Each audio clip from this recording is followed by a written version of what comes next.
கடவுளே கணபதி இவங்கிட்ட நான் இப்படியா வந்து மாட்டுவேன். ஐயோ ஏதோ தலைகாண்ட தலையை வச்சு படுத்துட்டு நம்ம எல்லாம் படுத்தா. டேய் நான் இனிமே ஏரியா பக்கமே வர மாட்டேன்டா. இந்த ஒரு வாட்டி விட்டுடுறா என்ன. டேய் பயமா இல்ல நான் பண்ண போறோம். அதான் சாப்பிடாம வாய வைத்த கட்டினாலும் ஒன்று தொப்ப குறைய மாட்டேங்குது ஐயா. பாக்குறவங்க குண்டு போய் அசிங்கப்படுத்துறாங்க. ஒரே அவமானம் இருக்கு. நான் எவ்வளவுதான் ட்ரை பண்ற ஒண்ணும் முடியல. என்ன மாதிரி தொப்பழைக்க வைங்க லைக் போடுங்கப்பா. ஐயோ மணி 3 ஆச்சு. காலைல 6 மணிக்கு வேற வேலைக்கு போடுவேன். அலாரம் வைப்போம் 5:30 5:45 5:50 5:55 6 மணி தூங்குறா கைப்புள்ள. நைட்டுக்குள்ள ரீல்ஸ் கண்டதையும் பாக்குறது போன்ல.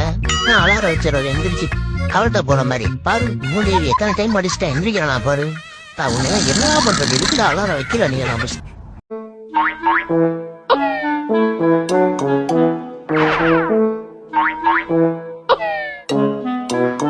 என்ன இன்னும் கடைக்கு போன அம்மாவை காணும். அது சரி ரோட்ல பாக்குறவன் என்ன உன் புள்ள வேலைக்கு போறேன்னு கேட்பான். அதுக்கு எங்க அம்மா பதிலுக்கு கல்வி ஊத்திட்டு வர டைம் ஆகும்ல. லேட்டாவே வரட்டும். இந்த அழகான கான்வர்சேஷன்ல நான் சொல்லிவிட்ட காரா பூந்திய மறந்துட்டாங்கன்னா நான் ஒரு தடவை எதுக்கும் கால் பண்ணி சொல்லிடுறேன். டேய் யார் அந்த பொண்ணு? நான் தான் அந்த பொண்ணு. யார் அந்த பொண்ணு? நான் தான் அந்த பொண்ணு. யார் அந்த பொண்ணு? நான் தான் அந்த பொண்ணு. யார் அந்த பொண்ணு? நான் தான் அந்த பொண்ணு. யாருடா அந்த பொண்ணு? நான் தான் அந்த அழகு பொண்ணு.